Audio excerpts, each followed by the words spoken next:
Buenos días, bienvenidos, bienvenidas.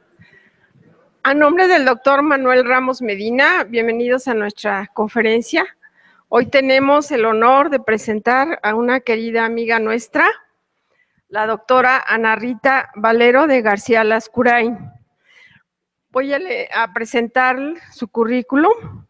Ella es doctora en antropología por la Universidad Nacional Autónoma de México, miembro fundador de la Academia Mexicana de Ciencias Antropológicas, miembro fundador del Comité Mexicano Memoria del Mundo de la UNESCO, miembro fundador del Seminario de Iconografía del México Antiguo, Instituto Nacional de Antropología e Historia, miembro de número y presidente de la Sociedad Mexicana de Historia Eclesiástica, miembro de número y presidente de la Sociedad Vascongada de Amigos del País en México, miembro activo del H Patronato del Colegio de San Ignacio de Loyola Vizcaínas, miembro de número de la Academia Mexicana de Doctores en Ciencias Sociales y Humanas, miembro académico del Seminario de Códices Mexicanos, miembro de número de la Academia Hispanoamericana de Ciencias, Artes y Letras correspondiente a la de Cádiz, investigador titular de Machillot,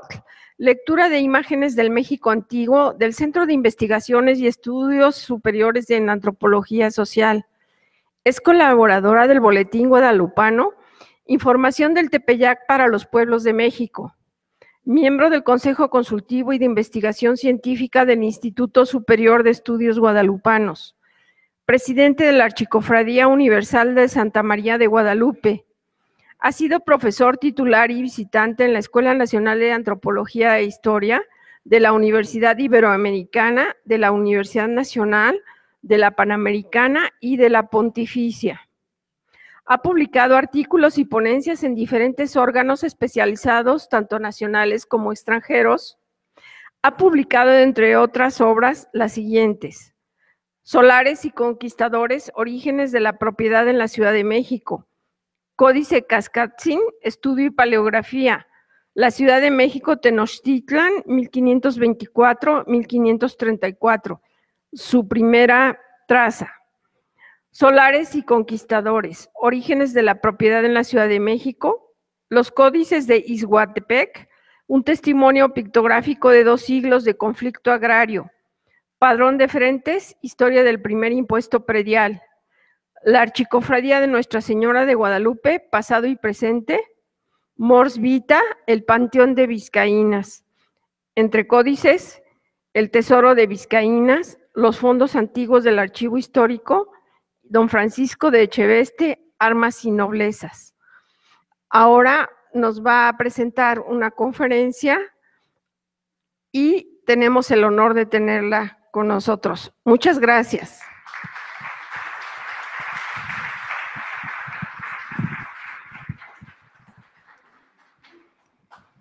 Gracias, Josefina. ¿Se oye? Como siempre, es enorme honor estar aquí en el Centro de Estudios de Historia de México, al que tanto aprecio, sobre todo a su gente, por no decir a sus documentos. No sé si ustedes estarán de acuerdo conmigo en pensar que uno de los grandes anhelos del hombre a través de la historia, una de sus inquietudes más perdurables, ha sido la de poder conocer su pasado, lo que nunca ha sido fácil. Pero además de no ser fácil, mientras más lejano sea el periodo que se trata de investigar, pues más compleja se vuelve la tarea. En ese sentido, y a propósito de la conquista de México, que es lo que nos tiene aquí reunidos, decía don Edmundo Gorman que él encontraba muy difícil comprender aquellos tiempos, porque entre ellos, en esos tiempos, y los de nosotros, habían pasado, decía, habían ocurrido demasiadas aventuras espirituales, demasiadas derrotas, decía él. Sin embargo, a pesar de las derrotas y de las frustraciones que se sufren frente al silencio de la historia, seguimos tratando, seguimos haciendo la lucha, seguimos buscando con verdadero anhelo. Entonces, dentro de este contexto, ha habido a través del tiempo algunos paladines, yo diría, verdaderos idealistas, empeñados en tratar de llegar a ese conocimiento de la historia que tanto anhelamos. Estoy convencida de que el Centro de Estudios de Historia de México, donde estamos hoy reunidos, es uno de esos paladines, de veras. Y me atrevo a decir esto porque a lo largo de 50 años, que es lo que se está rememorando en este año, el Centro de Estudios se ha entregado a un ideal, el tratar de comprender mejor a México, de veras. El primer paso que dieron ellos desde hace 50 años fue salvar los documentos, los libros, las letras antiguas de México, preservarlas, protegerlas, repatriar las que estaban fuera y luego ponerlas a disposición de los investigadores, lo que ha dado como resultado un impulso muy serio a la investigación histórica de México en este periodo. Por ejemplo, en lo que a la conquista se refiere, pues tienen ellos aquí guardados, aquí atrás, documentos excepcionales, ¿no? Como una carta de Isabel la Católica, como una ordenanza de Cristóbal Colón, que están aquí guardados. Como el testamento de Nuño Beltrán de Guzmán.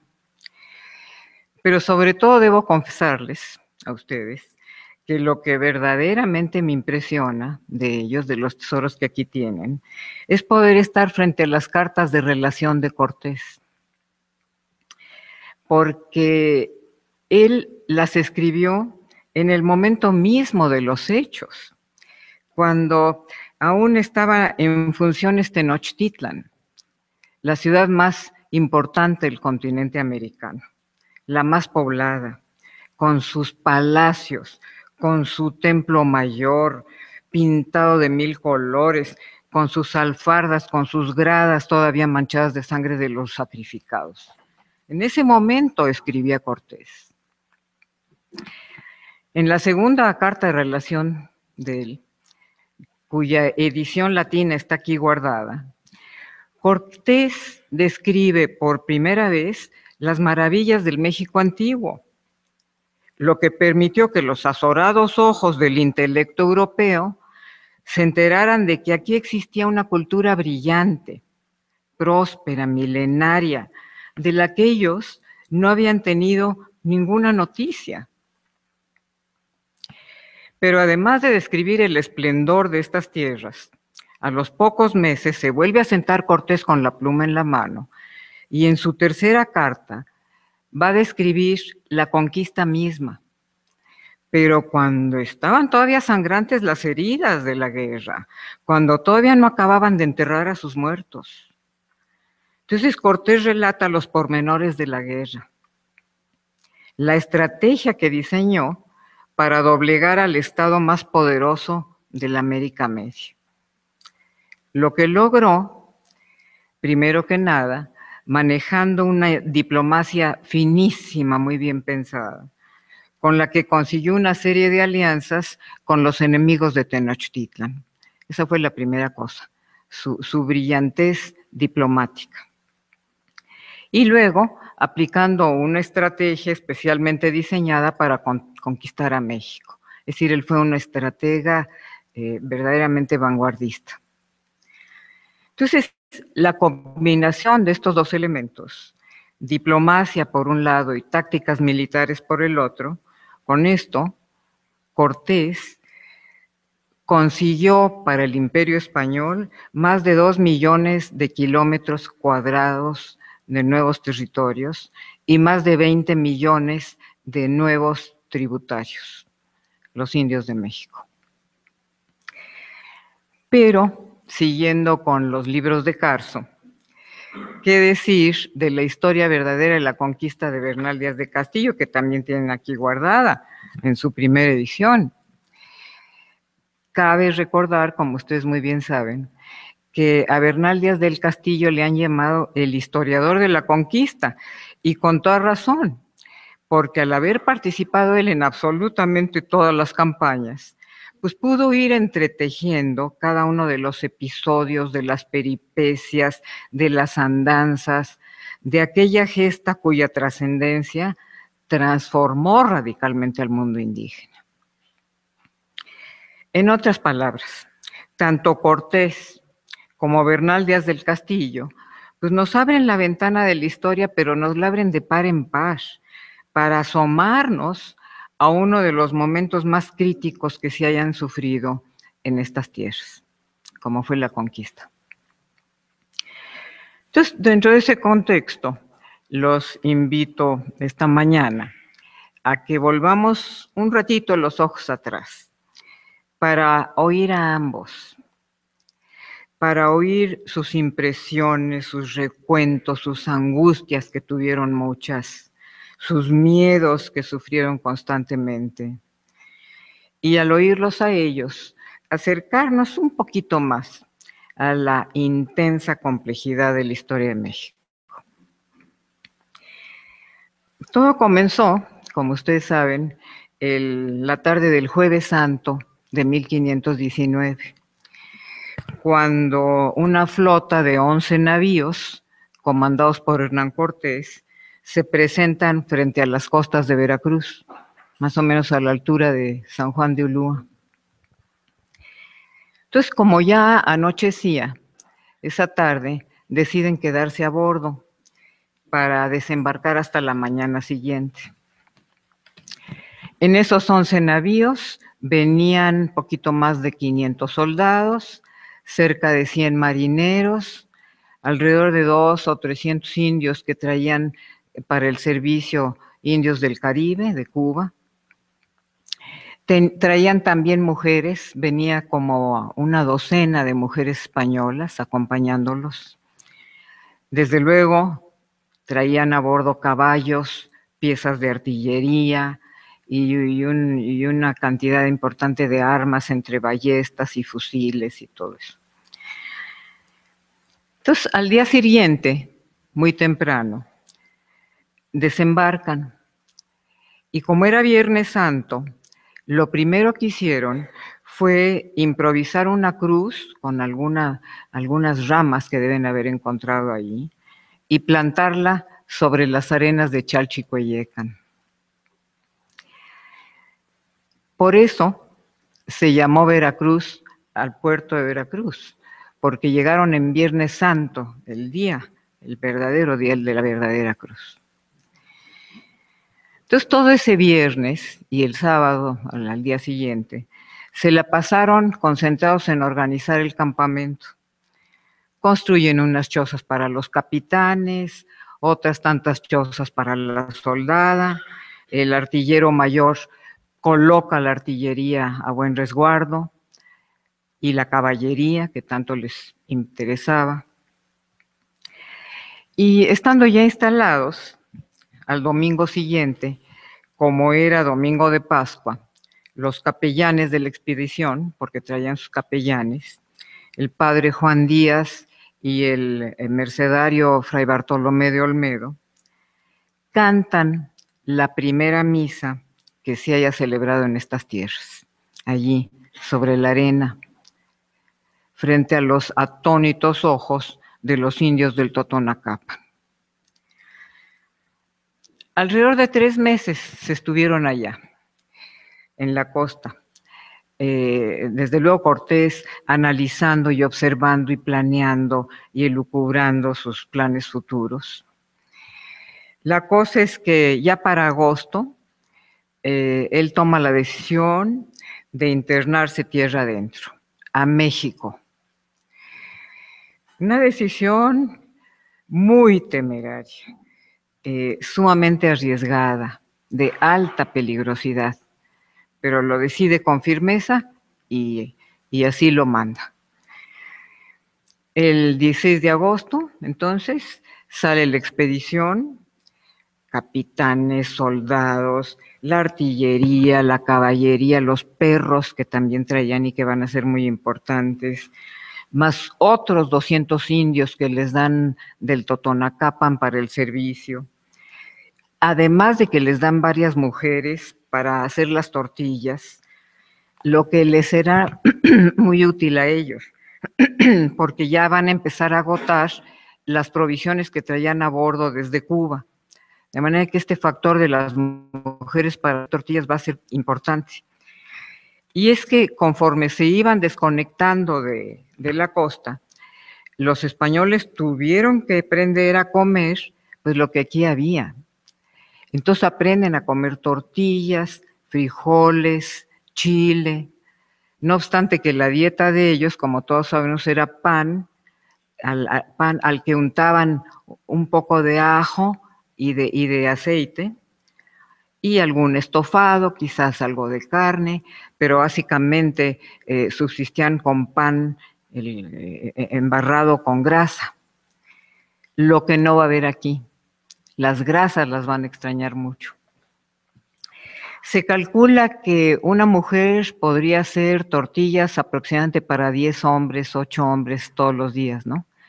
De manera que deben de haber sido entre 70 y 80 las mujeres que les dieron allá en el Totonacapan, que serían especie de lo que nosotros conocemos ahora como soldaderas, que iban acompañando a la expedición para atenderlos en el tema de la alimentación, y dicen los historiadores que en otros temas también los atendían, como sería lógico pensar. Pero volviendo al tema de la comida, aparte de extrañar las grasas, lo que también deben haber extrañado muchísimo ellos fue el vino, porque como todos sabemos, ellos estaban muy acostumbrados culturalmente al vino, las culturas del Mediterráneo en aquel entonces y hoy, ¿no? Pero al entrar aquí y desconectarse, pues ya no tenían vino. Y eso sí lo deben haber extrañado mucho, sobre todo en los años duros de la conquista, por las presiones tan tremendas que ellos tenían que manejar. Es decir, no tenían ellos ninguna forma de aliviar un poco estas presiones, ¿no? Todavía no habían aprendido a fumar, lo que les podía haber servido. Eso va a venir después. No tenemos ninguna mención de que hubieran tomado pulque. Tal vez a la bajada a Tlaxcala deben de haber conocido el pulque, pero nadie lo menciona. No tenemos menciones tampoco de peyote o de hongos, que es lo que usaban los indios. De suerte que tuvieron que manejar ellos sus presiones pues de la mejor manera que pudieran, sin apoyos de ese tipo. De manera que no debe haber sido nada fácil. Total, en agosto salen de la costa, como les digo, se van en dirección hacia Jalapa y la idea era cruzar entre el Cofre de Perote y el Pico de Orizaba para cruzar por ahí la sierra. para luego ya bajar a Tlaxcala, lo que va a ser decisivo para la conquista de México, como todos sabemos, porque allí en Tlaxcala, pues Cortés va a lograr unas alianzas diplomáticas importantísimas con el señorío, que van a ser de mucho apoyo en los meses subsiguientes. Ahí se quedan todo lo que resta de septiembre, parte de octubre, naturalmente Cortés viendo, observando, pensando, aliándose, trazando estrategias. De Tlaxcala a principios de octubre se van a Cholula y para el 1 de noviembre, ahora sí, se enfilan hacia los volcanes, como todos sabemos, para cruzar a México por el Paso de Cortés, que se llama así presente porque ellos pasaron por allí. Hubiera sido más lógico que ellos le entraran a México por abajo, dándole la vuelta a la sierra, para no tener que subir con la artillería y la caballería. Pero cuando estaban a punto de dar esa vuelta, le informan, ahora sí que sus informantes, que había contingentes mexicas esperándolos allí. Entonces, él no quiere correr el riesgo de un enfrentamiento y mejor prefiere irse por el Paso de Cortés y se sube para allá. Salen muy temprano de Cholula, se van caminando alrededor de 15 kilómetros, ascienden unos cuantos metros más y para el mediodía ya están ahí en el Paso de Cortés. Como ustedes saben, el Valle de México está situado en el paralelo 19 a 2.200 metros sobre el nivel del mar. Esto provoca una combinación entre latitud y altura que hacía en aquel entonces, ahora la hemos perdido, pero en aquel entonces una atmósfera muy clara, muy transparente. Era la región más transparente del aire que hemos perdido. Pero en aquel entonces pues, estaba en pleno esta transparencia.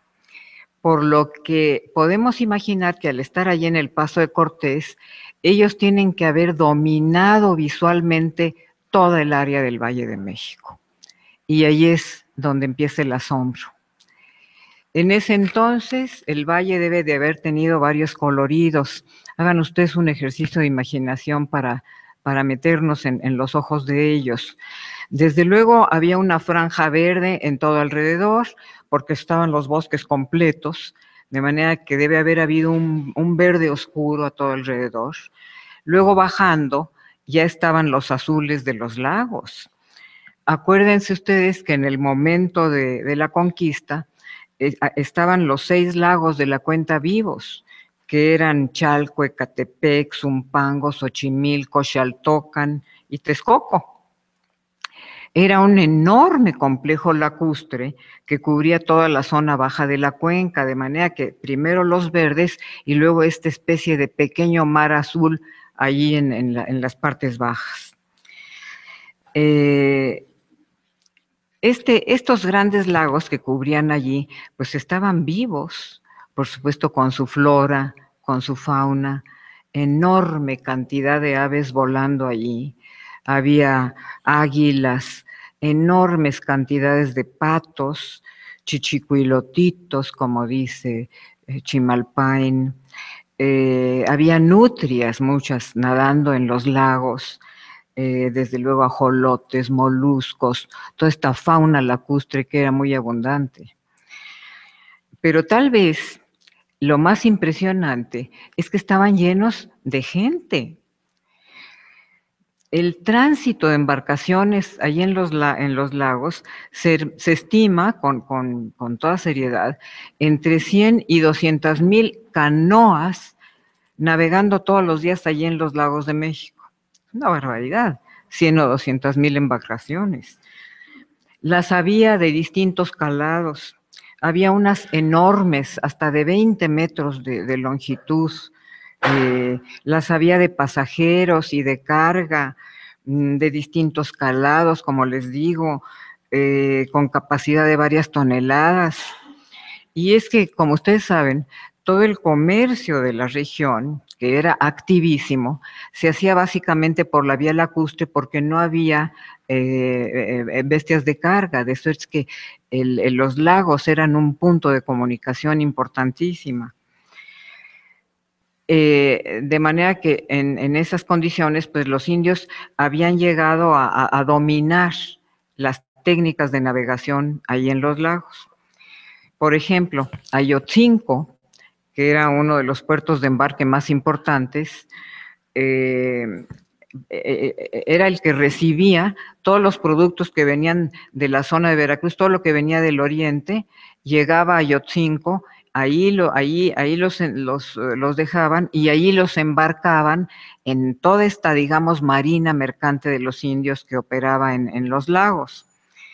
Las canoas, dicen que las canoas salían de Ayotzinco al amanecer, todavía a oscuras, y cargadas con flores, frutas, pescados, verduras, toda clase de mercancías, para llegar a descargar al amanecer, es decir, salían al anochecer para llegar al amanecer al otro lado, ¿no? Ya meterse a los mercados de Tenochtitlan. De manera que el trayecto duraba de 6 a 8 horas de cruzar de Ayotzinco para meterlos a Tenochtitlan, lo que no era fácil, tomando en consideración las dificultades de la ruta. De entrada, la navegación en el lago requería de un arduo trabajo de mantenimiento, porque constantemente el tule que abundaba allí, y los troncos y toda clase de vegetación, las algas, entorpecían el paso de las embarcaciones. De manera que tenían que tener equipos de mantenimiento que constantemente les trabajaban la ruta, porque en caso de no tenerlos, en caso de no tener bien despejada el agua, lo que normalmente podían hacer las canoas en 6 horas podía tardar hasta 4 o 5 días, es decir, una canoa se podía quedar varada allí días enteros si no habían antes previsto que estuviera la zona bien cuidada. Estamos hablando de una zona altamente poblada. Toda la ribera de los lagos, toda la ribera, estaba ocupada, trabajada, cultivada, sobre todo al sur, donde ahora estamos reunidos, ¿no? Donde estaban las famosas chinampas. El sur del Valle de México era riquísimo, Coyoacán en especial, no hablemos más de Xochimilco. Se calcula que entre las provincias de Chalco y de Xochimilco habría alrededor de 10,000 hectáreas en plena producción. Hectáreas que pudieron haber alimentado a una población de 500,000 de personas. Lo que nos está hablando entonces del perfil del Valle de México en ese momento. Había zonas aquí donde ahora estamos reunidos que rendían a lo mejor 2 o hasta 3 cosechas al año. Entonces esto al sur. Al norte, por el área de la Basílica de Guadalupe, del Tepeyac y demás, donde estaba Cuautitlán. Esa es una zona muy seca, muy árida, pero era una zona que hoy podríamos llamar industrial. Ellos tenían una economía alfarera muy importante y salinera. Ellos eran productores de sal, precisamente por estar allí cerca de los lagos de agua salada, ¿no? Entonces, la industria de la sal allí era importante. Al oriente, ¿qué estaba? Texcoco, la culta Texcoco, la Texcoco de la biblioteca, de su archivo histórico, de la poesía. Al poniente estaba Azcapotzalco, que era comercialmente muy importante. Uno de los grandes mercados del Valle de México era el de Azcapotzalco, que se especializaba en la venta de esclavos. La venta de hombres estaba en Azcapotzalco. Y en medio de todo esto, la maravilla de Tenochtitlan, la reina del Semanáhuac, la ciudad más poblada del continente americano en aquel entonces, con su trazo reticular, con su arquitectura monumental, que seguramente ellos lograron ver desde arriba, desde el Paso del Cortés, por esta situación de claridad y de transparencia de la atmósfera que les mencionaba, ¿no? Tenochtitlan era una urbe pobladísima, más grande que la mayor parte de las capitales europeas de aquel entonces. Tal vez solo Nápoles o a lo mejor Constantinopla pudieron haber llegado a los 200,000 habitantes, pero Toledo tendría unos 40,000. Madrid era una villa de 5,000 habitantes. Mientras que a Tenochtitlan, para aquel entonces, hay quien le llega a estimar 500,000, tal vez exagera mucho, pero hay investigadores que afirman esto. Siendo nosotros muy conservadores, podríamos hablar de 200 o 300. Entonces sigue siendo toda una urbe en toda forma, ¿no? Texcoco, por su parte, se estima en 80,000. Iztapalapa, la Iztapalapa de aquel entonces en 20,000. Todo esto es lo que ellos vieron cuando llegan allí y probablemente descansan después del ascenso y de tener que subir la artillería y todo, y se les aparece este asombroso escenario que no habían imaginado en ningún momento.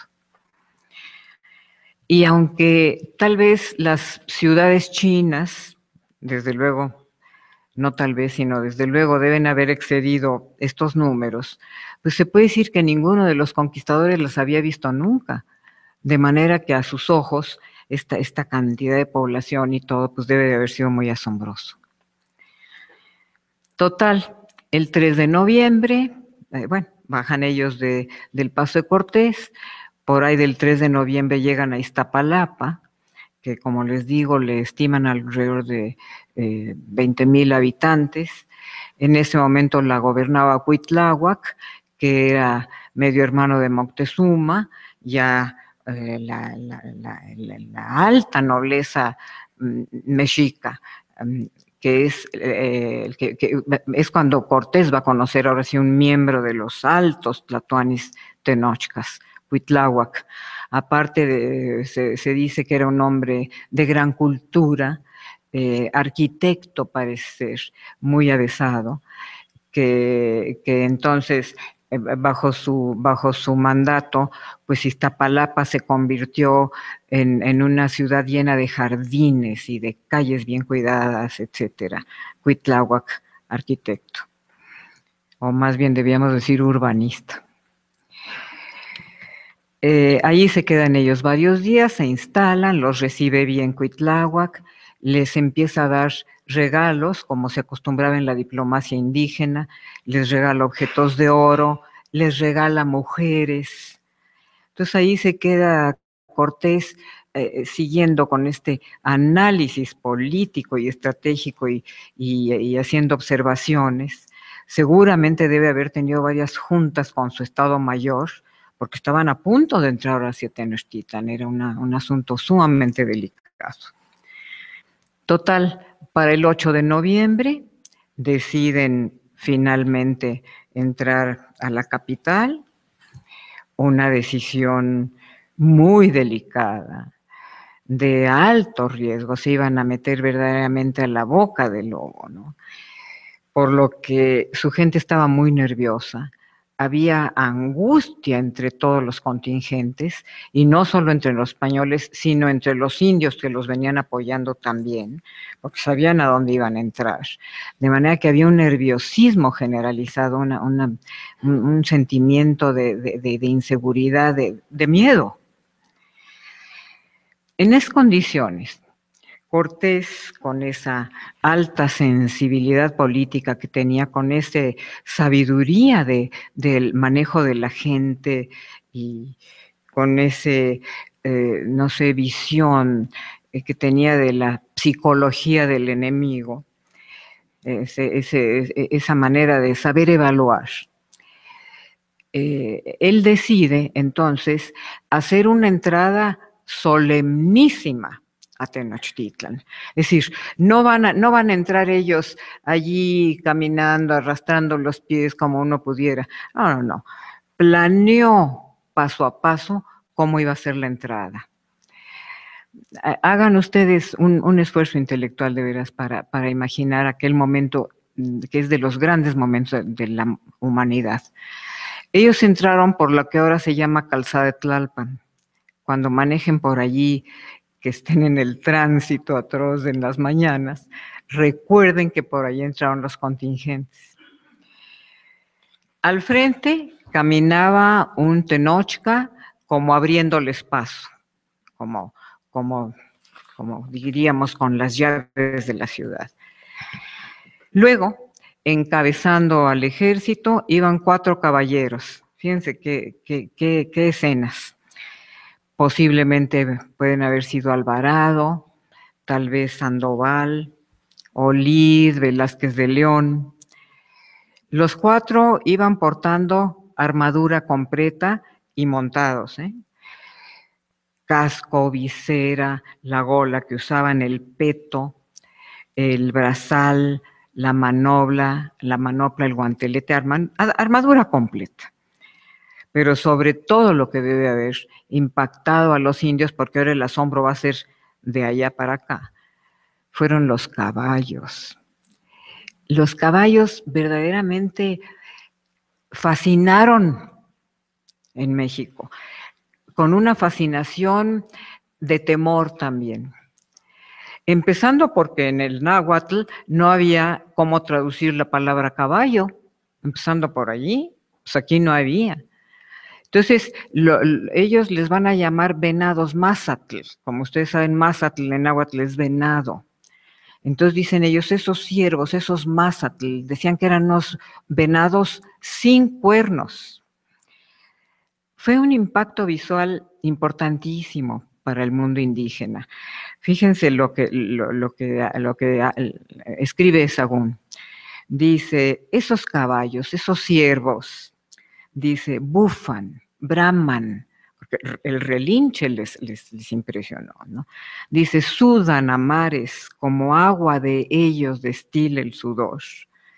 Se impactaron fuertísimo. Hay que imaginar a ojos de un Tenochca que nunca habría salido de Tenochtitlan, que se presenten estos tipos con los caballos inquietos, como suelen ser, tal vez relinchando, y ellos montados con la armadura completa. Luego venía el abanderado en jefe. El abanderado en jefe de la expedición, era el encargado de guardar los estandartes reales.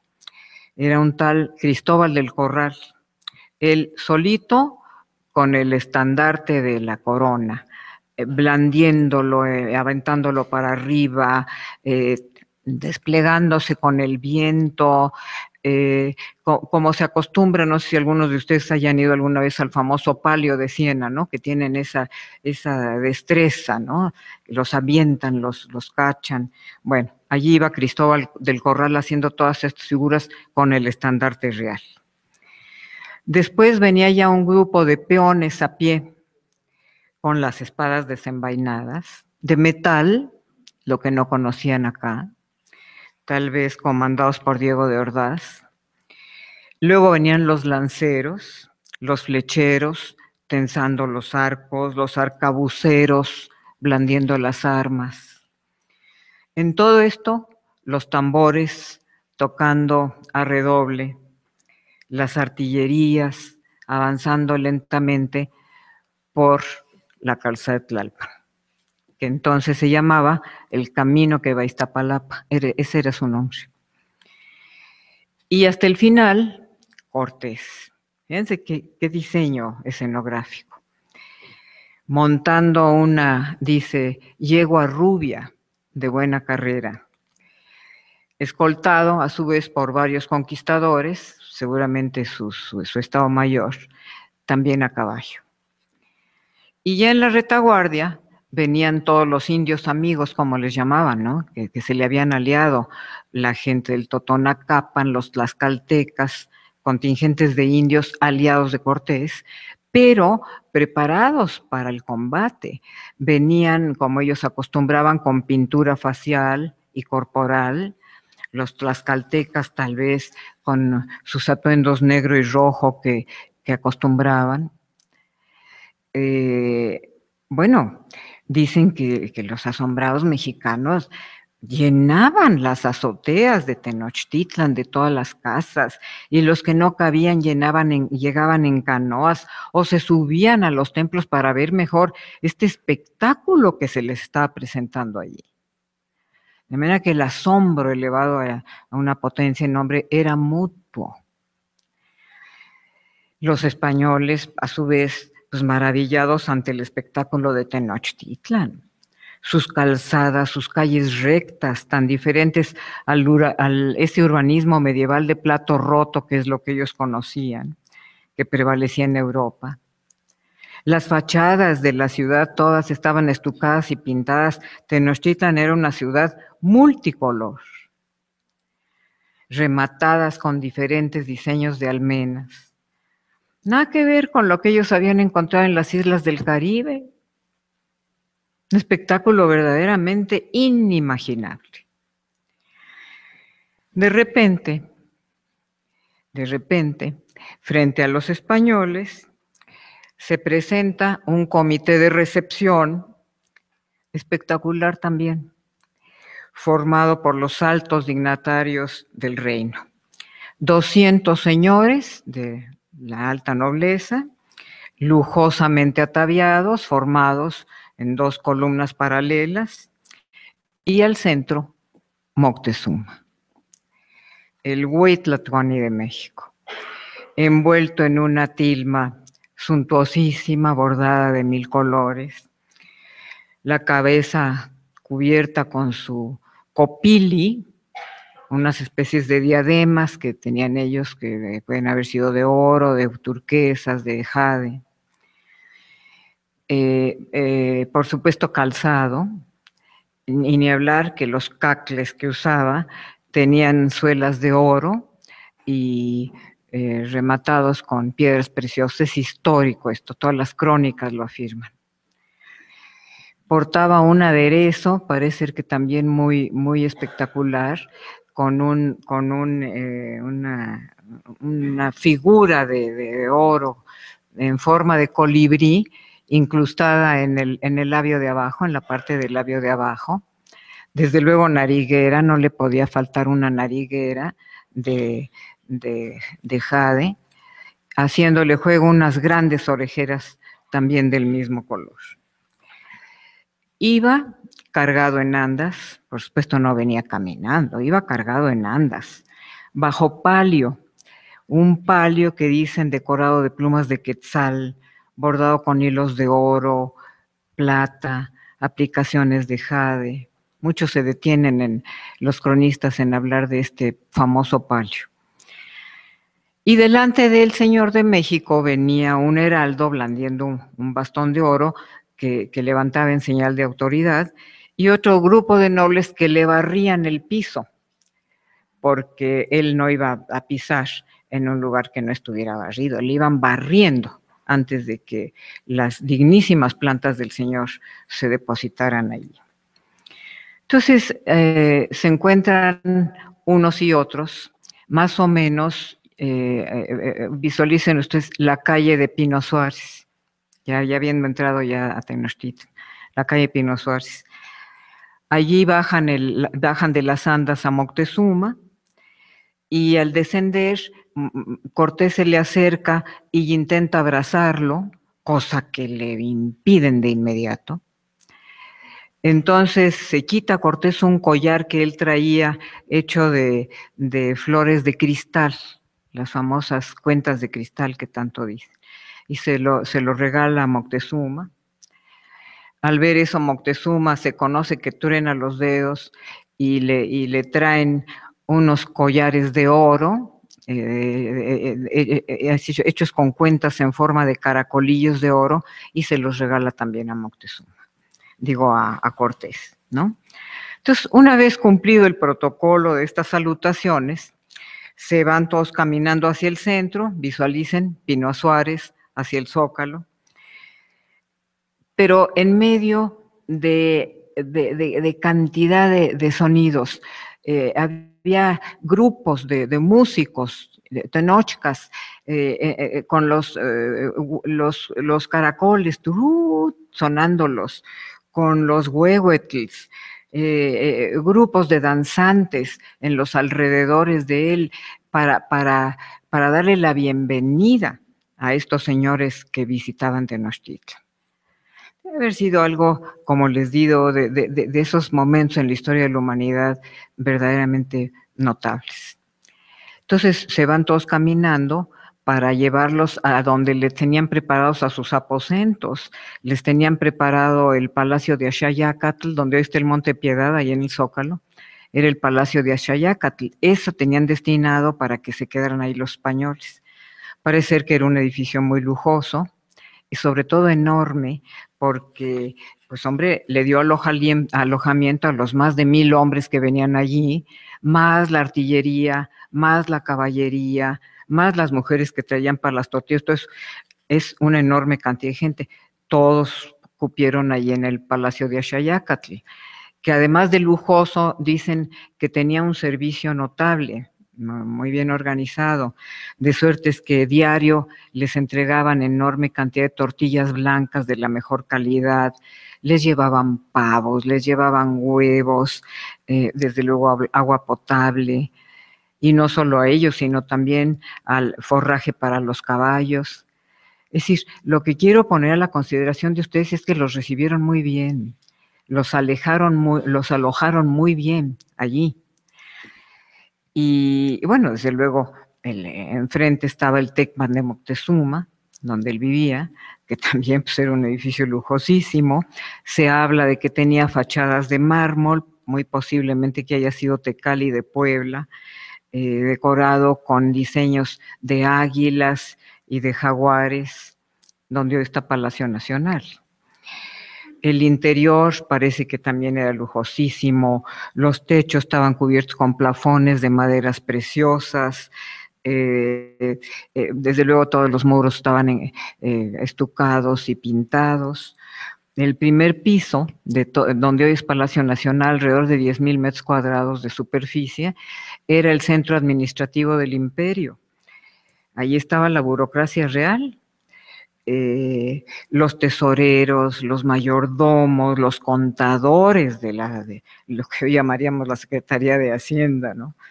Que todo el sistema fiscal de la Triple Alianza pues, se manejaba allí. Era importantísimo, deben haber tenido ellos un archivo de documentos importantísimo con todo el recuento fiscal de lo que le cobraban a todos los pueblos sometidos. Todo esto estaba en el primer piso de lo que hoy es Palacio Nacional. Además, tenían ahí también talleres de artesanos, de arte plumaria, de orfebres, todo esto estaba en el primer piso. También allí tenían habitaciones para los huéspedes, para todos los invitados de Moctezuma. Y ya en el segundo piso, eso sí, ahí ya no entraba nadie, eran las habitaciones privadas del señor. Ahí sí ya el acceso era completamente restringido. Todo iba muy bien, hasta que Cortés se tiene que ir unos días a Veracruz, porque habían surgido algunos problemas allá, y entonces deja todo en manos de Pedro de Alvarado, que era especialmente torpe para el manejo político de las situaciones, tanto que va a crear un problema seriosísimo. Resulta que en el mes de mayo, ya estamos hablando de mayo, ellos habían llegado en noviembre, ya habían pasado varios meses. En el mes de mayo, que es el mes Toxcatl, en el calendario mexica, se acostumbraba a festejar a Huitzilopochtli, la deidad suprema de la capital, una de las fiestas más importantes en la liturgia mexica. Entonces los indios preparan su fiesta, que iba a ser allí en el Templo Mayor, como siempre. No sabemos a ciencia cierta qué habrá pasado, qué fue lo que pensó Pedro de Alvarado. Hay ciertas discrepancias al respecto en las fuentes. Lo que sí sabemos es que estando todos reunidos en su fiesta, desde luego sin armas, toda la nobleza allí, concentrados en orar, en danzar, en ponerse en contacto con sus deidades, estaban en eso, cuando súbitamente Alvarado los ataca y naturalmente provoca una carnicería atroz. No sabemos por qué tomó esa decisión. El códice Ramírez habla, les voy a leer 2, 3 líneas para que se den ustedes cuenta de lo que allí pasó. Dice, lo primero que hicieron fue cortar las manos y las cabezas de los tañedores, o sea, los que estaban, los músicos. Y luego comenzaron a cortar sin ninguna piedad en aquella pobre gente cabezas, piernas y brazos, y a desbarrigar sin temor de Dios. Unos hendidas las cabezas, otros cortados por el medio, unos caían luego muertos, otros llevaban las tripas arrastrando, huyendo, hasta que finalmente caían. Pues no hay explicación a esta matanza que se organizó súbitamente ahí en el Templo Mayor, con tanto cuidado que había tenido Cortés de todas sus conductas y todo, y en el primer momento en el que él se aleja, se cometen esos errores. Como sería lógico, pues la ciudad se levanta en armas en contra de los españoles, que se habían atrincherado ahí en el Palacio de Axayácatl. Entonces le avisan a Cortés, se regresa volando de Veracruz, como puede se mete adentro al Palacio de Axayácatl para ver cómo se resolvía esa situación. Estaban a punto vamos, la conquista no se hubiera llevado a cabo.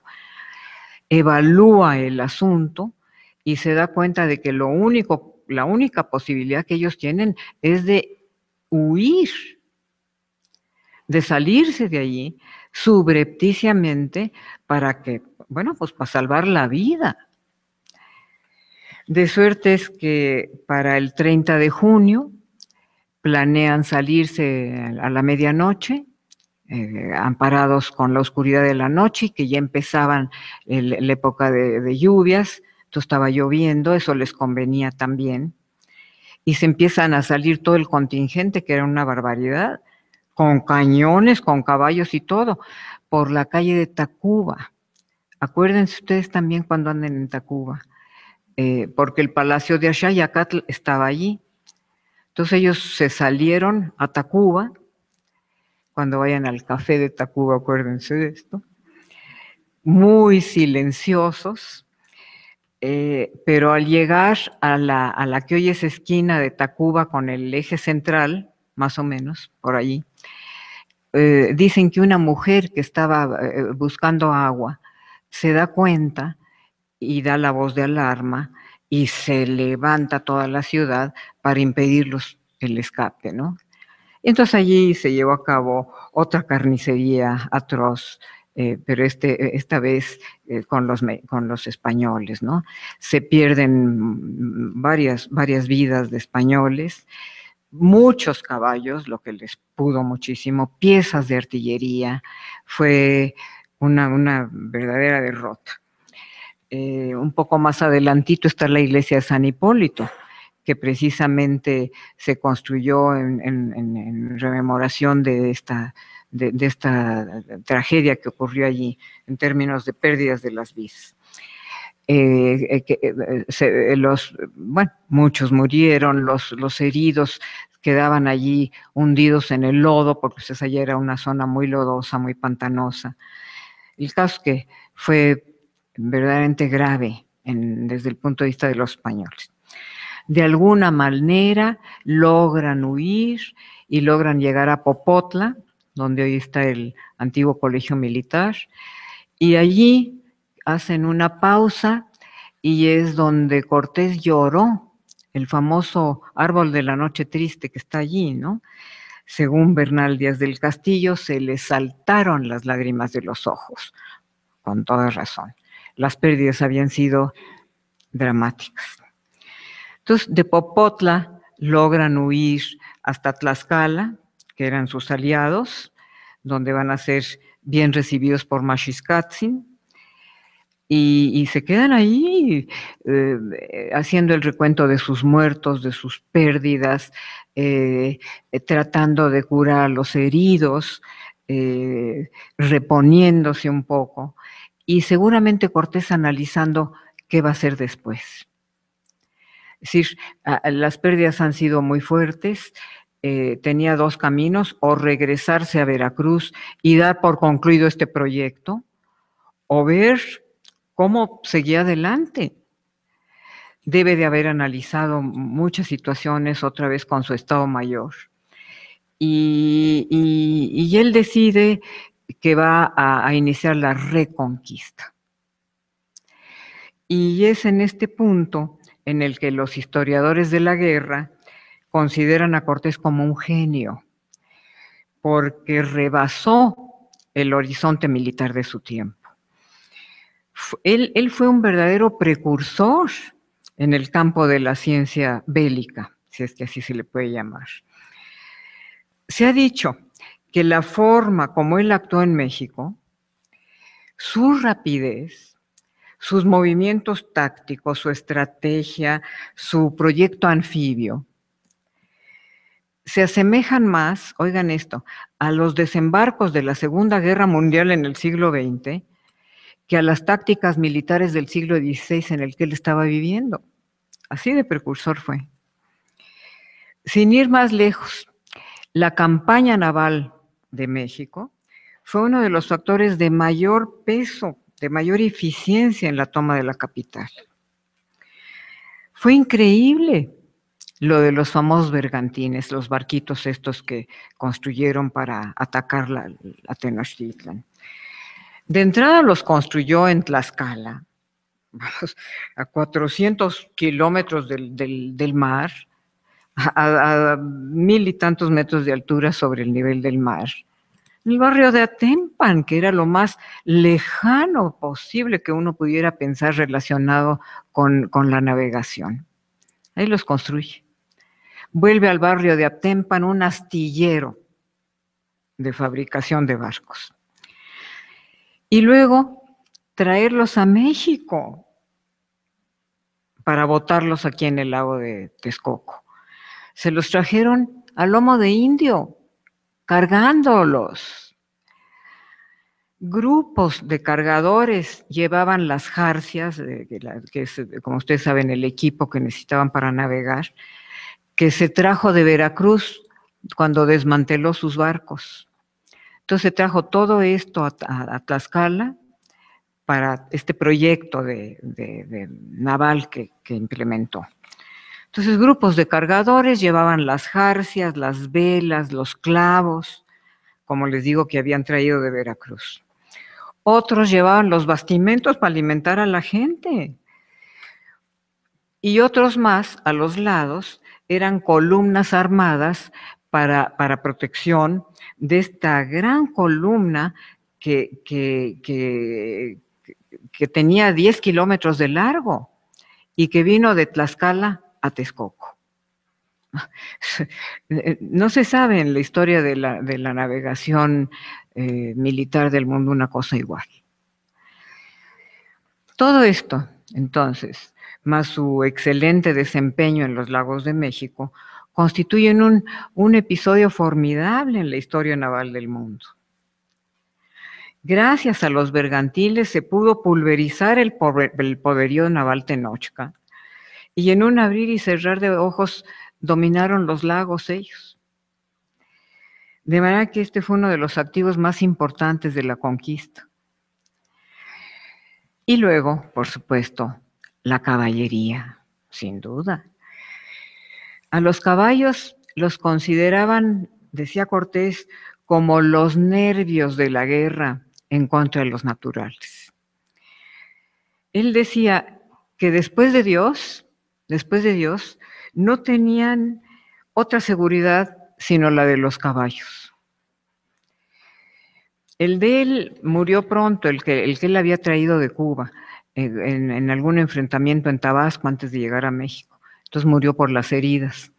Y lo primero que hizo Cortés fue a ver qué otro caballo había allí, entre la hueste, el mejor que pudiera encontrar. Se lo compró inmediatamente a un médico que venía, compró un caballo que se llamaba arriero, porque no podía estar sin caballo.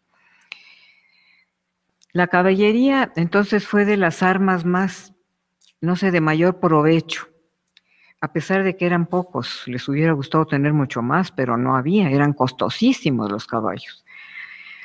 La táctica consistía en que 2 o 3 jinetes con la lanza a la altura del rostro se aventaban en contra de los contingentes indígenas, no tanto para matar, sino más bien para desordenar, para pulverizar, para penetrar en la valla humana que formaban los ejércitos indígenas, ¿no? Vuelvo a Sagún, lo que dice de los caballos, dice, cuando corren, dice, hacen estruendo. Les llamó mucho la atención este sonido del galope, ¿no? Hacen estrépito, se siente el ruido, dice, como si en el suelo cayeran piedras. Luego la tierra se agujera, luego la tierra se llena de hoyos en donde ellos pusieron su pata, dice. Para que vean ustedes cómo les impresionó eso, ¿no?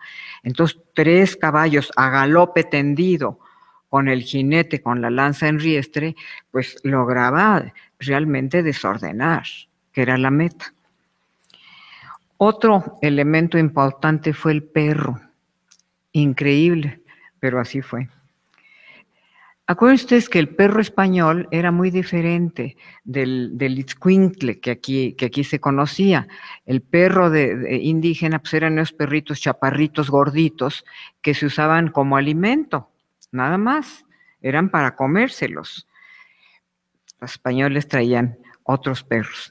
Se ha hecho investigación al respecto y no se sabe con precisión la raza de los perros que vinieron en la conquista, porque en primer lugar ni siquiera estaban todavía las razas muy diferenciadas en aquel entonces, pero por todas las descripciones se cree que pudieron haber sido mastines. Eran perros, bueno, dicen los indios, sus perros son enormes, dice, de orejas ondulantes y aplastadas, es la descripción, dice, de grandes lenguas colgantes. Tienen ojos que derraman fuego, dicen. Están echando chispas.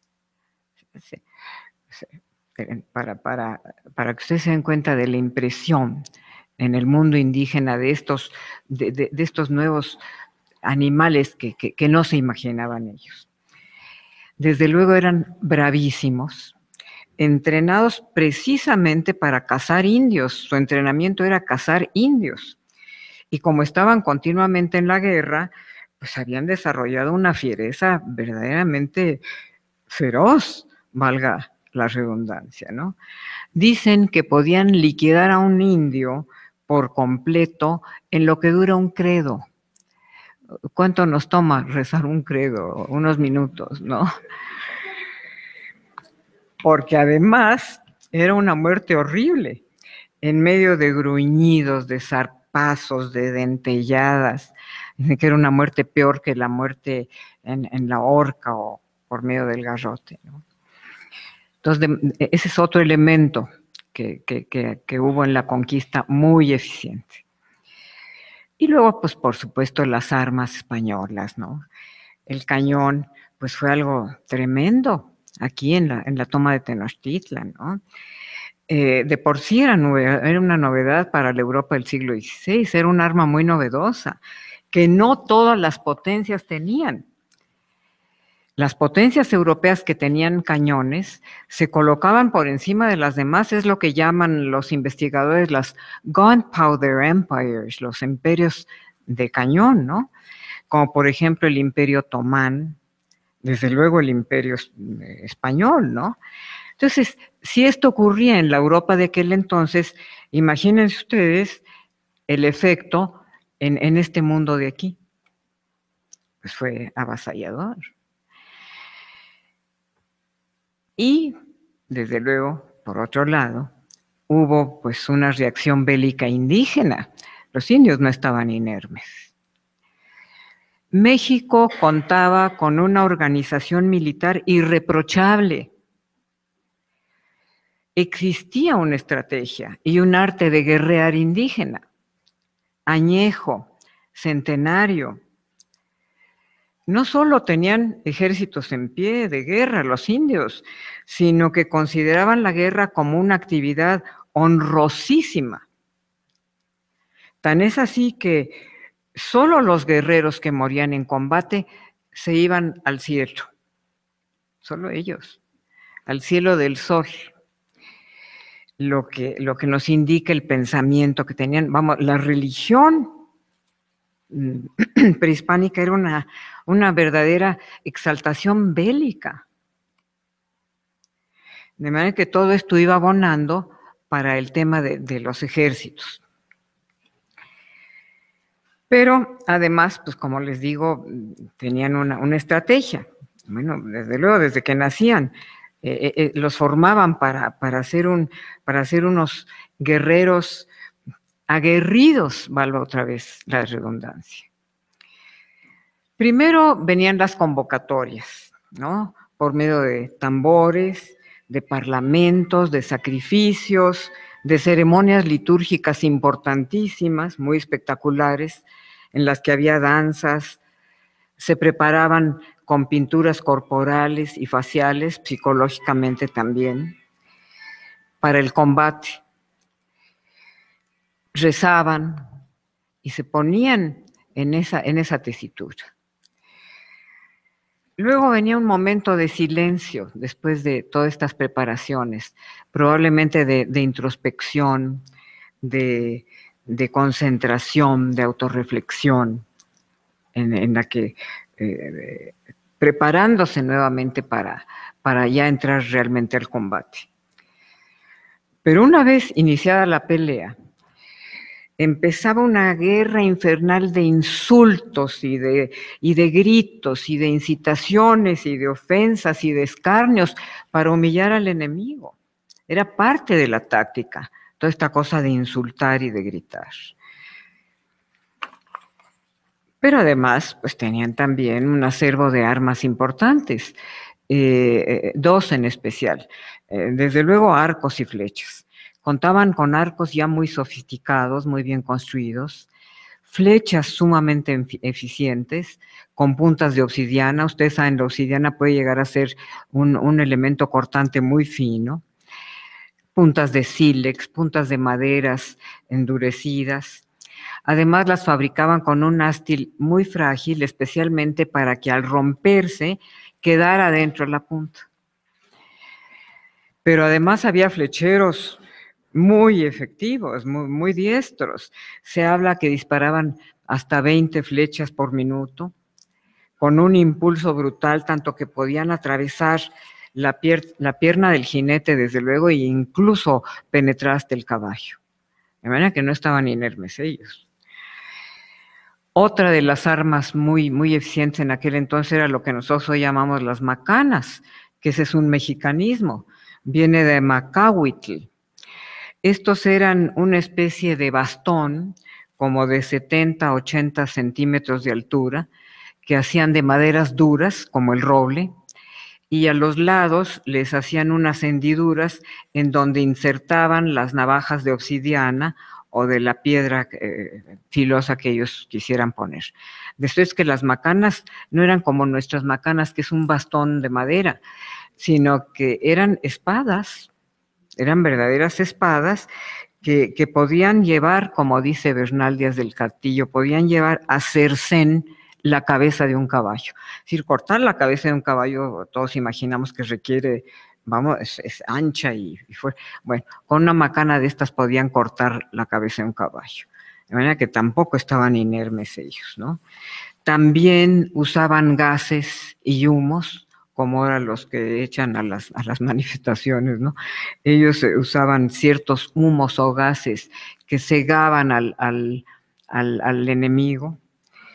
La cosa es que las entradas no fueron simples desfiles militares. Sufrieron unos y sufrieron los otros. Angustias, miedos, trabajos, heridas, pérdida de la vida, tanto de un lado como el otro, como en toda guerra. Y miren, si México cayó con tal rapidez, no fue ciertamente por falta de valor, sino por otras circunstancias, por otras razones. Por ejemplo, la política interior Tenochca. Parece ser que al momento del contacto, la estructura interna de Tenochtitlan estaba teniendo problemas. Empezaban ciertas presiones demográficas. Parece ser que había crecido tanto la población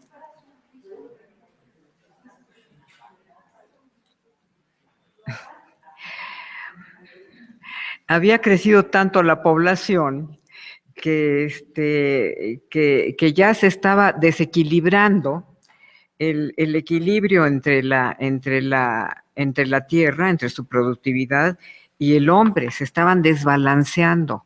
Ese mismo éxito que habían tenido estaba llegando a un punto de desequilibrio y eso estaba desbalanceándolos un poco. Pero además se estaban presentando también ciertas tensiones en la estructura social, ¿no? Había ciertos desacuerdos entre la vieja aristocracia de sangre, que es la que gobernaba Tenochtitlan, Moctezuma y toda la nobleza, y una nueva clase de nuevos ricos que se estaba formando con comerciantes, todos los pochtecas que habían ganado mucho, con guerreros distinguidos, pero que no eran nobles. Esta clase estaba inconforme y estaban pugnando por lograr un ascenso social, y eso estaba haciendo ciertas tensiones allí que estaban lastimando la estructura política de Tenochtitlan. Y luego también ese gran crecimiento que habían logrado, pues habían llegado hasta Guatemala en sus conquistas. Paradójicamente lo estaba lastimando porque ya estas extensiones tan lejanas les estaba haciendo incosteable el control militar en zonas tan lejanas como era el Soconusco y todo lo del sur. Le estaba costando ya mucho dinero tener sujetas a los señorías de allá. Entonces, todo esto, más las tensiones internas, estaba ya lastimando a la situación exitosa que habían tenido hasta entonces, de manera que había ciertos puntos delicados. Luego, su política exterior, pues que estaba verdaderamente en crisis. El Estado mexica no había manejado bien su diplomacia. Habían hecho errores logísticos y administrativos en sus relaciones exteriores, sobre todo con las provincias sometidas, que estaban llenas de resentimientos, pues por eso se le aliaron a Cortés. Estaban con rencores muy agudos, y lo mismo pasaba con los señoríos no sometidos, pero que eran enemigos de Tenochtitlan, como Tlaxcala, como los tarascos. De eso es que en el ambiente había muchos rencores en contra de Tenochtitlan. No, la diplomacia no andaba bien. Es decir, los estadistas tenochcas no se habían preparado para conservar sus exitosas adquisiciones militares. Fueron torpes para custodiar ese gran imperio, ese patrimonio riquísimo que habían formado con tanto éxito y con tantos trabajos. Supieron construir el patrimonio, pero no estaban sabiendo cómo conservarlo.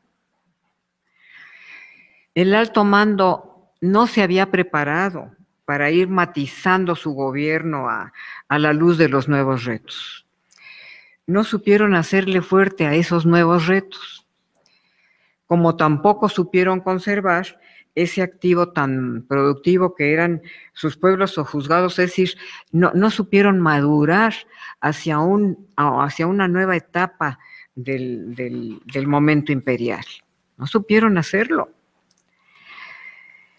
Y para acabar de rematar, además de todos estos errores en la política exterior, pues los mexicas manejaban una visión mística profundamente negativa. Los indios estaban programados para sufrir una destrucción tras otra. Es más, ellos estaban esperando ya el fin del quinto sol, que es el que estaban viviendo. Si realmente lo que extraña aquí, hasta cierto punto, es que hubieran luchado, porque cosmogónicamente ellos estaban esperando el fin. Y no solo eso, sino que haya sido una lucha tan violenta, porque la reacción indígena fue avasalladora. Su entereza frente al enemigo fue ejemplar. A morir. Lucharon hasta el último día, como decían ellos, como perros dañados. Se puede decir entonces que la caída de México fue el resultado de varios factores que combinados entre sí habían provocado un escenario muy frágil.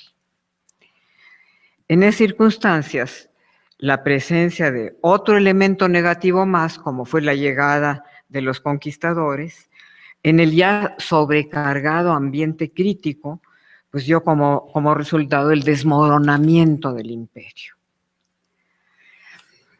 Miren, ustedes lo saben, la guerra termina el 13 de agosto, como aprendimos desde primaria. Un martes en la tarde, por eso nosotros decimos martes 13, es de mala suerte. Era martes en la tarde, para más datos.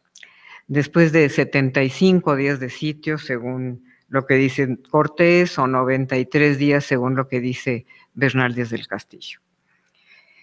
Sea como sea, cuentan que para julio, a 2 meses de iniciado el sitio, ellos lo inician en mayo, la situación que se vivía en Tenochtitlan era de extremo dramatismo. No había nada de comer porque los habían sitiado. Esas famosas 100,000 canoas que llegaban diario a descargar, pues, se había cancelado la llegada de alimentos desde mayo. De manera que no había ya nada que comer, ni nada de beber, porque Cortés les había cortado la entrada del agua que venía de Chapultepec. De manera que no tenían agua potable tampoco. Cuenta Bernal Díaz que el día que entraron ya de lleno a la capital, se encontraron ellos las calles, dice, como aradas, como si hubieran metido ahí un arado, las calles de la capital. Y los troncos de los árboles carcomidos, mordisqueados, porque la gente en su desesperación había arrancado las raíces y roído las cortezas de los árboles en un acto de desesperada sobrevivencia. Cortés mismo, no obstante su tradicional frialdad, cuenta impresionado que habían hallado las calles, dice, llenas de mujeres y niños, dice, que se morían de hambre y que era la mayor lástima del mundo verlos. No obstante que él era helado, Como es evidente, la situación en agosto pues, era insostenible. Sin embargo, los mexicas seguían peleando. Hambrientos, sí. Sin armas también. Caminando sobre cadáveres, pero indómitos, luchando con una terquedad, con una obstinación verdaderamente dramática. Varias veces Cortés trató de convencer a Cuauhtémoc de que se rindiera, no una, sino varias veces le propuso la rendición. Y la respuesta de Cuauhtémoc fue siempre la misma, que de ninguna manera se habían de dar. Y que uno solo que quedase en pie había de morir peleando. En esas condiciones, el martes 13, por la tarde, uno de los bergantines que seguramente estaba patrullando su área allá en los lagos, comandado por García de Holguín, detectó una embarcación que por alguna razón le pareció sospechosa. Era una canoa que iba con la proa hacia el norte. Iban navegando hacia el norte, hacia el Tepeyac, por allí. Por algo les pareció sospechosa, por lo que le marcan el alto, la detienen y se encuentran con que a bordo venía nada menos que la cúpula del poder indígena. Venía Cuauhtémoc, acompañado de Coanacochtzin, que era el señor de Texcoco, y de Tetlepanquetzaltzin, que era el señor de Tacuba. Es decir, la cúpula de la Triple Alianza. Los tres iban de incógnito, sin sus insignias. Inmediatamente los reconocen, se los llevan a su jefe directo, que era Sandoval, y él se los entrega a Cortés. Y en ese punto, en un estado de total agotamiento, termina la guerra. Y de pronto, como dice Bernal, los malditos atambores y cornetas y atabales dolorosos dejaron de sonar. Y solo se oía la lluvia y los relámpagos tronando en el cielo. Son las palabras de Bernal. Pues claro que había lluvia, agosto, son los aguaceros de ahorita. No fue chiste la batalla de Tenochtitlan. 7/8 partes de la ciudad se destruyeron, por no hablar de las pérdidas humanas que fueron espectaculares. Durán habla de 40,000 muertos y de que era tanto el hedor de los cuerpos despedazados por todos lados que por días enteros no se podía soportar. Y es que no había quien los sepultara. Mientras que los sobrevivientes que quedaban, enfermos, tal vez presos de disentería, desesperados, huían por donde podían. Y los que no estaban heridos del cuerpo, estaban heridos del alma. Durán habla de miles de suicidios de indios, familias enteras que ante la desesperanza se aventaban a las acequias para morir allí, en esos aciagos días de agosto de 1521. El sitio de Tenochtitlan fue un hecho de armas verdaderamente sangriento, en el que se sufrió mucho, sobre todo los indios, que murieron en proporciones 90% más altas de las que murieron los españoles.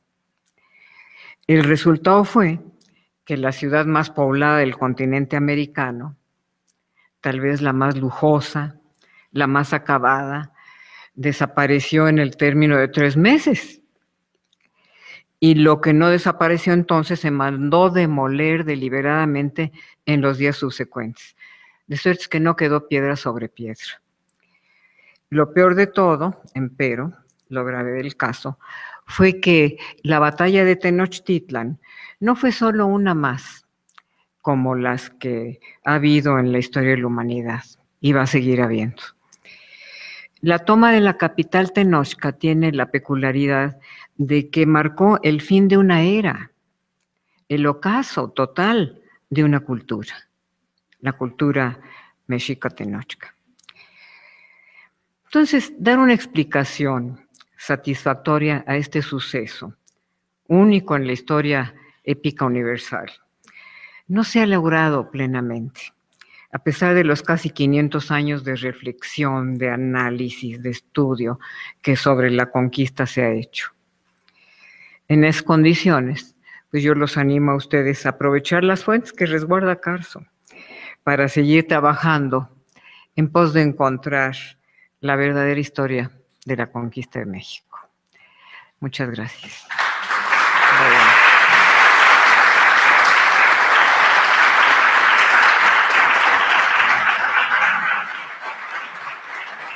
No sé si da tiempo, podemos ver podemos ver algunos si todavía da tiempo. Y dígame.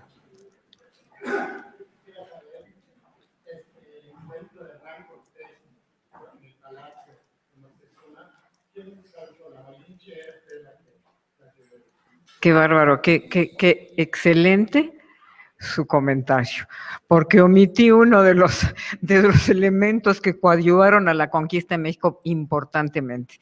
Desde luego, como ustedes saben, cuando ellos pasan por Tabasco, les regalan un grupo de mujeres, entre las que iba la Malinche. Cortés se las reparte a sus conquistadores, parece que él no se queda con ninguna, o se quedaría con otra, pero se las regala. Cuando él se percata de que en este grupo de mujeres había esta, que era en especial muy brillante, entonces la toma para sí y lo va a acompañar a todo lo largo. Y va a ser un elemento importantísimo porque va a funcionar como, desde luego, traductora, pero también yo creo que como consejera, como su asistente, por no hablar de que pues, fue su amante, le dio su primer hijo varón a Martín Cortés, ¿no? Que fue elemento importantísimo y qué barbaridad no haberla mencionado. Pero bueno, les quiero, para brillantar lo que aquí tienen el testamento de Nuño Beltrán de Guzmán, aquí está la carta de relación de Cortés, la que tiene Carso, es la de primera edición que se hizo en latín en 1524. La virtud que tiene es que al haberla traducido al latín, entonces la intelectualidad europea la leyó. Fue cuando se enteraron de lo que aquí había, por primera vez. La historia verdadera de la conquista, primera edición de 1632. Y aquí algunas cositas que le puse. Esta es la llegada de los españoles, según por la mar, como dice el Códice Durán, en unas ilustraciones un tanto cuanto ingenuas, ¿no? Es el Códice Durán. Aquí está la ruta cuando sale de Cuba. Bueno, está marcada allí, no necesito señalárselas, y llega a las arenas de Chalchicoyecan en Veracruz, pasa por Tabasco, donde le dan presente a la Malinche, ¿no? Malintzin. Allí está mi grave omisión, la Malinche, doña Marina, porque aparte debe de haber sido muy bonita, según algunas fuentes cuentan. Esta es la ruta ya a México. De Veracruz se van a Jalapa, cruzan, como les digo, entre el Pico de Orizaba y ¿cómo se llama? Y Perote. Luego bajan a Tlaxcala. De Tlaxcala se van a Cholula, donde también va a haber la famosa matanza, y se meten por el sur al Valle de México y a Tenochtitlan. Esa es la ruta. Aquí está el lienzo de Tlaxcala, en Cholula, que hubo también esa famosa matanza, ya no me detengo en eso.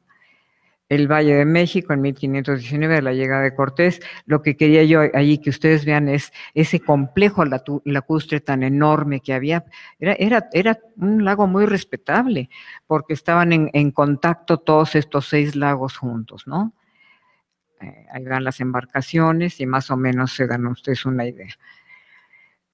Los contingentes españoles, acompañados de sus aliados, en la entrada, el Códice Florentino, más o menos podemos vislumbrar cómo fue. Entonces ahí van ellos, como les digo, montados, lanza en riestre, con la armadura completa, y lo que está atrás son los indios amigos, como les decían ellos, los contingentes tlaxcaltecas del Totonacapan, etcétera, que fueron aliándose con ellos antes de la segunda entrada. Que es muy bonito, este es el Códice Azcatitlan, allí está Cortés, lo ven descubierto, barbado, a su izquierda está la Malinche con un gran huipil lujosísimo, y a la derecha viene este personaje negro, que él es probablemente el que venía picado de viruela y el que mete la viruela a México, que fue otro de los elementos que ayudó a la conquista, ¿no? Que estaba ya Tenochtitlan con una epidemia de viruela fuerte, ¿no? Atrás vienen los cargadores con los bastimentos. Es muy bonita esta escena del Códice Azcatitlan. Esta es una alegoría también del primer encuentro entre los españoles y los tenochcas. La calzada que va a Iztapalapa se llamaba así, pero hoy esta es la que les digo, la calzada de Tlalpan, donde va el metro y va esto y el otro y el otro y el otro. Es esta, que estaba rodeada de agua. Entonces, en el lado derecho de la lámina ven ustedes a los contingentes españoles con las insignias reales, y por el lado izquierdo viene el comité de recepción con Moctezuma y toda la nobleza indígena, ¿no? Otra más del Durán, donde ya se desmonta Cortés al ver que Moctezuma ya es bajado del palio, y donde viene este intercambio de regalos que Cortés le da a Moctezuma de cuentas de unas flores hechas en cristal, según dicen, y Moctezuma le da a Cortés unos collares que describen de oro, hechos en unos caracolitos tallados de oro. Se ve clásico la desproporción. El tlacuilo pintó un caballito enano, ¿no? Junto a unos gigantes. Es el lienzo de Tlaxcala otra vez, donde está el encuentro entre los dos grandes mandatarios, digamos, y por supuesto la Malinche allí detrás de él, aconsejándoles. No solo actuó como una simple traductora, debe de haber actuado incluso con ingredientes políticos importantes, ¿no? Ahí está ella. La matanza al Templo Mayor, una torpeza enorme de Pedro de Alvarado, en donde despedazaron y provocó el que verdaderamente se hubiera terminado, se hubiera puesto fin y la historia hubiera caminado en otros términos. Es la famosa derrota de la Noche Triste, ¿no? Cortés llorando en Popotla, pues claro que lloró, una vez que se dio cuenta de la tragedia que estaba pasando entre la soldada, ¿no? Esto es las armas de los españoles, ¿no? ¿Cómo eran las armaduras en el momento del contacto? Ahora, es histórico que estas les estorbaron.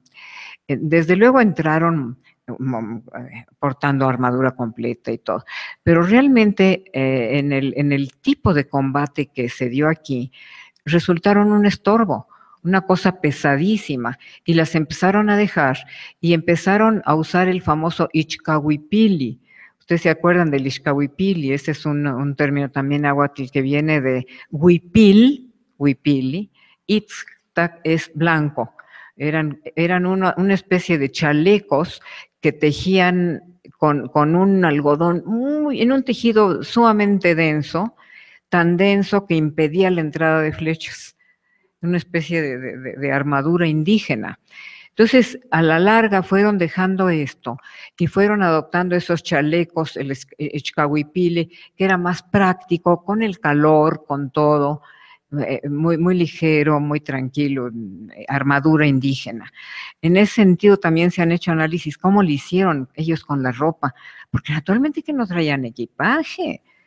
La mayor parte de los conquistadores andaban en alpargatas. Esto que vemos aquí son solo unos cuantos de los ricos cercanos de Cortés, pero todos casi 600 hombres, pues no, andaban en alpargatas que al venir a pie de Veracruz acá pues se les deben de haber acabado y deben de haber usado los guaraches de los indios, seguramente. No traían equipo. Cuando pasan por allá por Jalapa, que se suben hacia el pico de Orizaba, va a ser la primera vez que van a encontrar frío. Ellos no estaban acostumbrados al frío en el Caribe. Entonces, varios indios de los del Caribe que pasan por ahí se les mueren de pulmonía, no estaban preparados. Ni los indios ni los españoles tampoco. Entonces, esto pues era una excepción.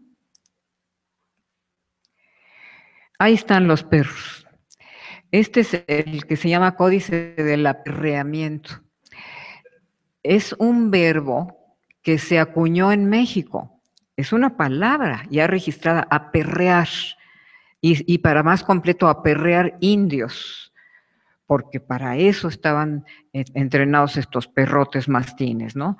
Es un códice muy interesante. Yo hace poco tuve el gusto de ser sinodal en un examen de doctorado que versó en torno a este códice del aperreamiento. Entonces, allí le están echando al indio, aperrear indios se llamaba, echar los perros. Ahora echar los perros tiene otro sentido. Ahí están los perros de la conquista. Parece que incluso les ponían alguna protección, porque eran muy valiosos para ellos. Es un arma verdaderamente que les sirvió a ellos en el combate.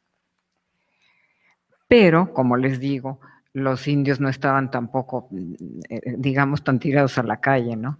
Había aquí órdenes militares perfectamente bien entrenadas, y todos los caballeros águila, los caballeros tigre, aquí los tienen con su chimal y el escudo. Claro, estos son los escudos de gran lujo con jade, con turquesas, pero bueno, para darnos una idea de que si había estas órdenes militares, pues es que había ejércitos en pie de guerra. Códice mendocino. El sitio de Tenochtitlan, ahí están los bergantines en la parte superior. Esos bergantines eran una especie de embarcaciones pequeñas, que es lo que construyeron en Tlaxcala, con una vela. Parece que tenían 12 remeros, 6 de un lado y 6 del otro, un capitán y una pieza de artillería. Estos son los bergantines que atacaron Tenochtitlan.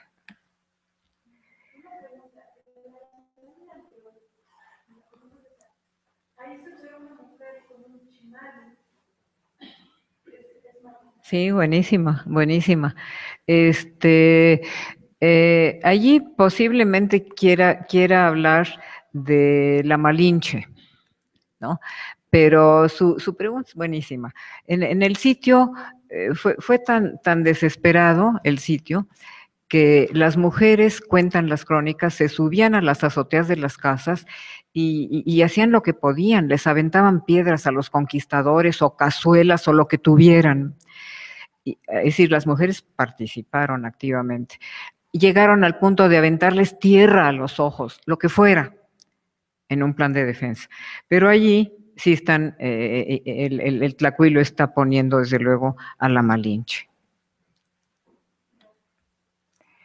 La estrategia anfibia, que es lo que tanto le aplauden a Cortés. Ahí están los bergantines con su vela, con sus remeros, con la pieza de artillería, atacando la ciudad. Aquí ya son entrando, cuando entran ya son los combates a cuerpo y cuerpo, en donde, como les digo, se subían a las azoteas las mujeres, los niños, lo que fuera. Y pues ya, pues les agradezco mucho. Gracias.